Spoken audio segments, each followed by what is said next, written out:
I own 3 properties in Canada. 2 are Airbnb rentals, and the third is my home in Montreal. This story took place at my rental cabin in Wakefield, Quebec. It's a small, cozy house deep in the woods, perfect for couples who want a quiet escape. Most guests are respectful, but occasionally, I get larger groups who treat the place like a party house. Those are the ones I always worry about: broken furniture, missing items, or the occasional trashed kitchen. After a weekend booking by a group of 4, I decided to drive up personally to inspect and clean. It's about a 2-hour drive from Montreal, and I usually stay overnight to make it worth the trip. Before heading up, I texted my nearest neighbor, a retired man who also owns a cabin nearby, but rarely visits. I told him I'd be around in case he needed anything checked on. He replied asking if I could check his mailbox for a letter he was expecting. When I pulled into his driveway, I noticed footprints in the snow, not the neat prints of a mail carrier, but scattered tracks leading from the woods toward his house. I checked his mailbox, only junk mail. But the footprints were strange. They came up to his window, circled the back, and then disappeared into the trees again. When I told him, he brushed it off casually. "As long as they didn't break in, I don't care," he said. I drove the last few minutes up the hill to my property. The first thing I noticed when I stepped out was the same footprints in the snow, all around my house. The last guests had left days ago, and it had snowed since then. These prints were fresh, crisp edges, not softened by snow or time. I told myself it was probably nothing. Maybe a hiker or a lost animal. But something about the pattern, circling the cabin, felt off. I started cleaning the place, scrubbing counters, running dishes, picking up cans, all while playing music through my phone. The background noise made it feel less empty. But halfway through, I paused. Even over the music, I heard it. The sound of snow crunching just outside. Footsteps. Slow, deliberate. Moving past a window. I turned the music off instantly. Silence filled the cabin. Then, another soft crunch, this time closer. My heart began to pound. I checked that the front door was locked and stood perfectly still, waiting for another sound. Nothing. Only the faint hum of the heater. I waited for nearly 20 minutes in the living room, just listening. Whoever was out there had to know someone was home. My car was parked right outside. I debated calling the police, but what would I say? That I heard snow? Finally, I decided to step outside, bat in hand. The night air was freezing, my breath visible in the light spilling from the cabin windows. The footprints were there, fresh ones circling the entire house. They overlapped in some spots, like the person had been pacing. I followed the trail to the back and found something strange. The prints stopped right at the window where my old air conditioning unit stuck out. They didn't continue past it.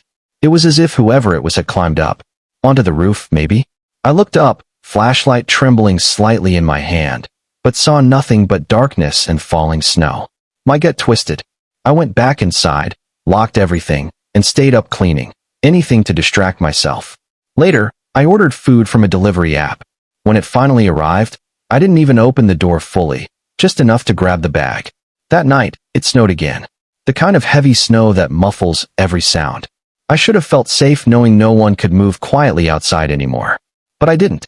Because deep down, I knew whoever had walked around my cabin once could come back just as easily. I unlocked the front door, stepped inside, and was met with the usual post-guest chaos. Dirty dishes, full trash cans, and half-empty beer bottles. But as I turned off the alarm and set my bags down, I couldn't shake the feeling that someone had been watching me arrive. By 8 p.m., the snow was thick, coating the windows. I put on a movie to unwind, trying to push the earlier fear out of my mind. But as the movie played, I heard faint creaks above me, the ceiling shifting, the wood popping. At first, I told myself it was just the weight of the snow. But the sounds grew sharper, closer, like footsteps on the roof. I muted the TV and listened. One step, then another. Slow, heavy. My chest tightened. There's no attic. No reason for anyone to be above me. I grabbed the baseball bat again and stood in the hallway, staring up. The steps stopped. After several minutes of silence, I returned to bed. The sound of snowflakes against the window was oddly peaceful, until I heard it again. Footsteps. Not above this time, but outside. Someone walking past the bedroom window. I froze. The soft crunch moved from one side of the cabin to the other, and then faded. I sat there, wide awake, gripping the bat, waiting for a door handle to turn or a window to creak. But it never came. Minutes felt like hours before I finally built up the nerve to move. I slipped on my coat and boots and stepped outside with the bat raised high. The wind was howling. The new snow already covered parts of the older tracks. But there, a new set of prints leading from the AC unit to the tree line. That's when I realized it. The person had used the air conditioner to climb onto the roof. They'd been above me earlier. Listening. Watching. That was enough for me. I went back inside and called the Wakefield police. The officer arrived about 20 minutes later, a local guy, mid-40s, polite but serious. He looked around the property, flashlights sweeping the snow. Then he climbed onto the roof using his own ladder. Yeah, he called down. There's definitely been someone up here. Footprints. Scuff marks. Even the indentation of knees or hands near the edge. Whoever it was had crouched up there, possibly watching through the upper windows. He reassured me, saying he'd patrol nearby through the night. Before leaving, I mentioned the same kind of footprints at my neighbor's house earlier. His expression tightened slightly. Could be connected, he said. We'll keep an eye on it. That night, I barely slept. Every gust of wind sounded like movement outside. Every shadow felt alive. By morning, fresh snow had covered all traces of the night before. It was like nothing ever happened. A few days later, I rented the place out again to new guests. They reported nothing strange. No noises. No footprints. It's been over a year since that night. I still rent the cabin out, but I never go there alone anymore. And whenever it snows in Wakefield, I think about those footprints. The ones that started at the woods, circled the house, and stopped right beneath the window where someone had once stood, watching. It was a cold winter evening when I found myself home alone again. I was in 7th grade, and my parents had only recently started trusting me to stay alone when they went out. I didn't mind. Being alone meant unlimited video games. Our setup was in the basement because my dad didn't want the consoles in the living room. The basement was big but creepy. As kids, my brother and I used to sprint up the stairs after turning off the lights, terrified of whatever might be behind us. I wasn't that little kid anymore, but being down there still made me uneasy. I was deep into my game when suddenly, bang, something slammed against the basement window. I jumped so hard my controller fell from my hands. My heart raced as I turned toward the sound. The window looked fine, just covered in light snow. Maybe an icicle fell from the roof? That had to be it. Trying to calm myself, I returned to my game. Then, another crash. This time louder. I stood up and stepped closer to the window. More snow stuck to the glass. That wasn't an icicle. Someone was throwing snowballs at the window. I instantly thought of my brother, Keith. He must have come home early to mess with me. I climbed the basement stairs, heading for the back door. Through the small glass panel, I could see the yard was blanketed in snow. The cold wind hit me as I stepped outside wearing just slides. Keith, I called. You scared the crap out of me. Why didn't you tell me you were home? No answer. Then I saw it. Someone crouched in the bushes by the fence. I laughed nervously. I see you, Keith. But the longer I looked, the less certain I became. The figure was too tall. The shape was wrong. My stomach dropped. That wasn't Keith. I bolted inside and locked the door, my hands trembling as I grabbed the phone and called my mom. When Mom answered, I immediately asked, "Is Keith home tonight?" "No," she said. "He's at his friend's house." What? Another thud hit the glass. My breath caught. "Mom, someone's outside throwing snowballs at the window." She put me on speaker so Dad could hear. "Probably just kids," he said. "I don't think so," I whispered. "They're not leaving." Mom's voice turned sharp. "Lock the doors. Go to your room upstairs and keep the lights off. We're calling the police right now." I ran upstairs, my heart pounding so hard it echoed in my ears. From my bedroom window, I peeked out carefully. The snow reflected faint light from the street. And then, I saw him. A man, walking slowly through the backyard. He stopped at the kitchen window. The same one he'd hit earlier. He leaned closer, pressing his hands to the glass. He wasn't a kid. He was tall, broad-shouldered, and wearing a dark coat with the hood pulled tight over his head. He tried the kitchen window, jiggling it. When it didn't budge, he stepped back and looked up, toward my window. I ducked down immediately, pressing my back against the wall. My mom called again. "We've contacted the police. They're on their way. Stay where you are." I whispered. He saw me. He's looking at my window. The next moment, there was a crash. My whole room shook. A snowball hit my window so hard it sounded like glass might crack. Another one followed. And another. Then, silence. Minutes dragged by like hours. Every creak in the house made my skin crawl. Finally, I heard the doorbell. I crept downstairs slowly, terrified that it might be him pretending to be the police. Through the peephole, I saw flashing red and blue lights outside. Real cops. A lone female officer stood on the porch, bundled against the snow. I opened the door just enough to let her in. She asked quietly, "You called about someone outside?" "Yes," I said. "He was throwing snowballs at the windows and tried to open one." She nodded and stepped outside with her flashlight. I watched from the window as the beam of light cut across the backyard, the bushes, and the fence line. She moved carefully, her boots crunching in the snow. After a few minutes, she came back, brushing snow from her jacket. "There are footprints all around the yard," she said, "but whoever it was is gone now." My mom spoke to her over the phone, thanking her and explaining that they were almost home.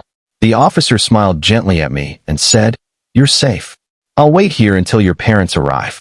While she waited, I stood by the window, staring at those deep footprints. Some of them stopped directly under my bedroom window. My stomach turned at the thought that he'd been right below me, staring up through the glass. When my parents finally arrived, relief washed over me like a wave. The officer spoke with them for a few minutes, then finally left, her patrol car lights fading into the snowy distance. I remember sitting in the living room that night, too afraid to sleep. Dad checked all the doors and windows twice, while Mom kept reminding me I did everything right. In the morning, daylight made everything feel unreal, like maybe it had just been a bad dream. But the footprints were still there. Frozen proof that someone had been in our yard. The police thought it might have been some weird prank, maybe local teens. But I knew it wasn't that simple. Whoever it was had tried the window, and they'd seen me. They knew someone was inside. Even now, years later, that memory never left me. The sound of snow hitting glass, the shadow by the fence, and the awful moment when I realized the person outside wasn't my brother, those things stick with you. I'll never forget what it felt like to be 12 years old, sitting alone in a dark room, praying for sirens in the distance. We reached the Colorado Rockies just before nightfall, the kind of night where the air feels sharp enough to cut skin.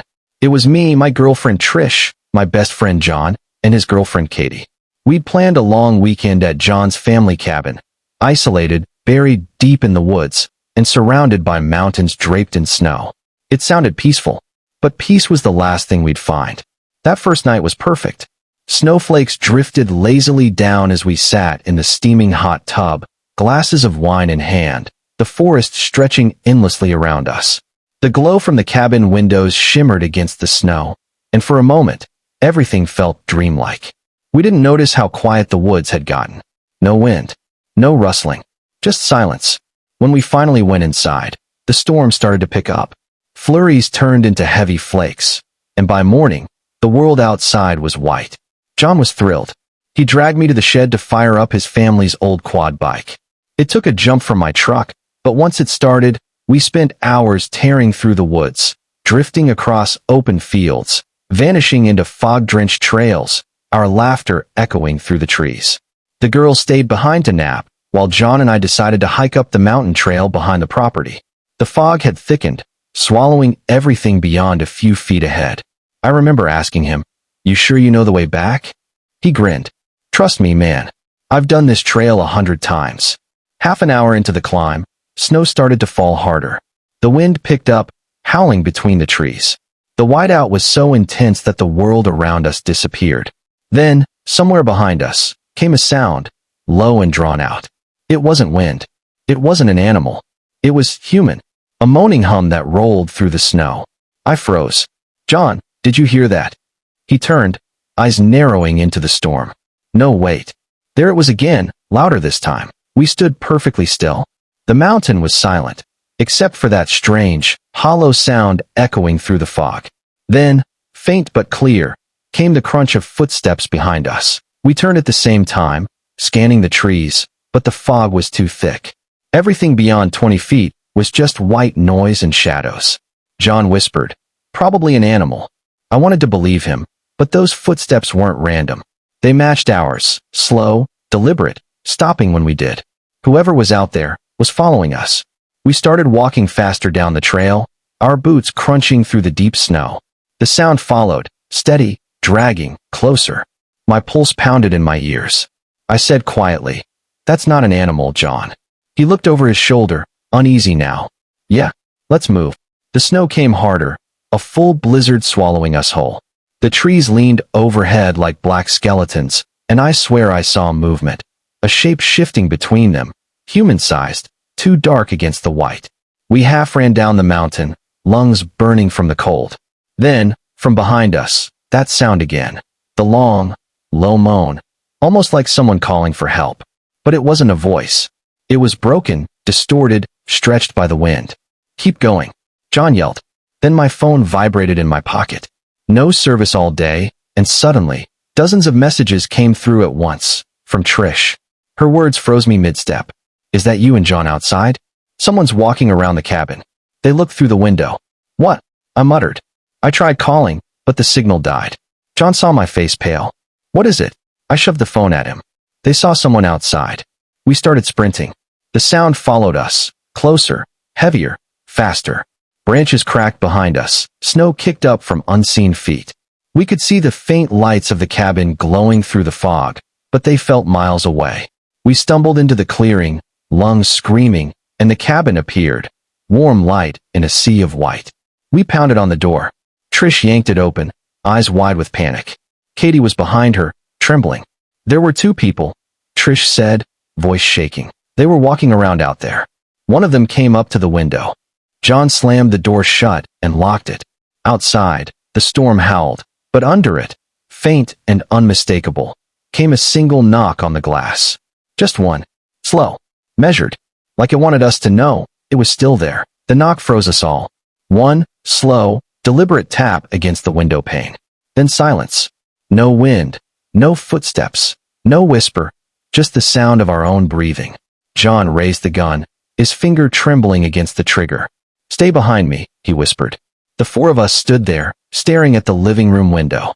The curtain was half drawn, snow flickering in the dim reflection of the firelight. Nothing moved outside. "Maybe it's just a branch," Trish whispered, her voice cracking. "There aren't any trees close enough," John said, never taking his eyes off the window.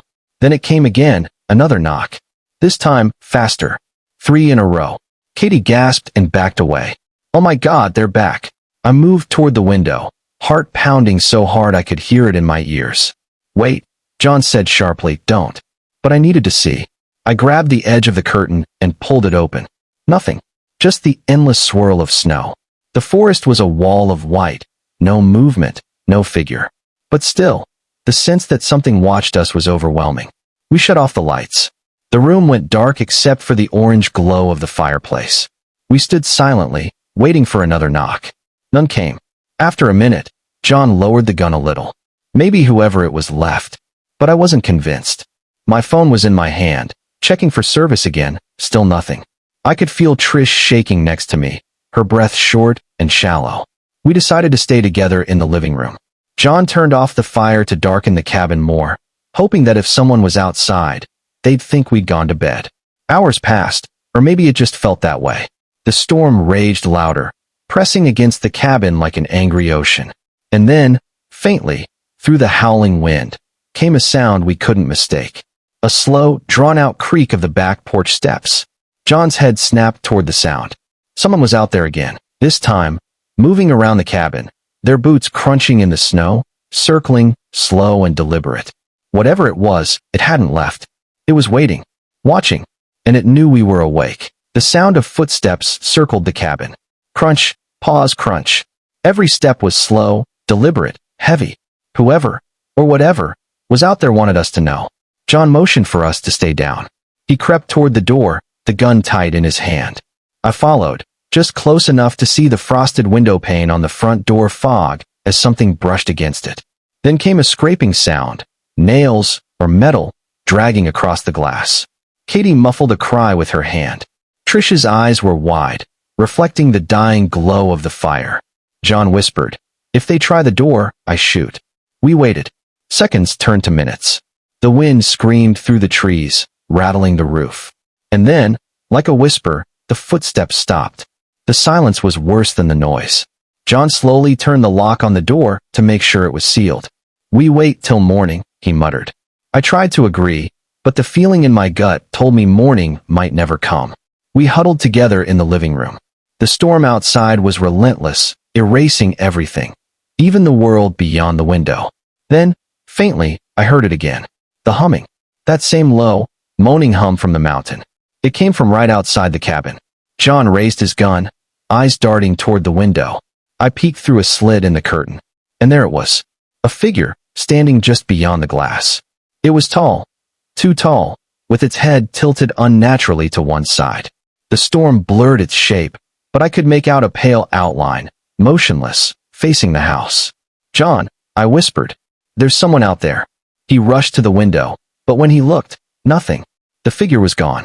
We spent the rest of the night sleepless, waiting for another knock, another shadow. But none came. By dawn, the storm had stopped. We opened the door to leave and froze. The snow was untouched. No footprints. No drag marks. Just a perfect, smooth blanket stretching across the woods. Trish whispered. But we heard it. We saw it. I didn't answer. Because at that moment, from deep in the trees, the faint sound of that same humming rose again. Low, human, and impossibly close. We left the cabin that morning, and none of us ever went back.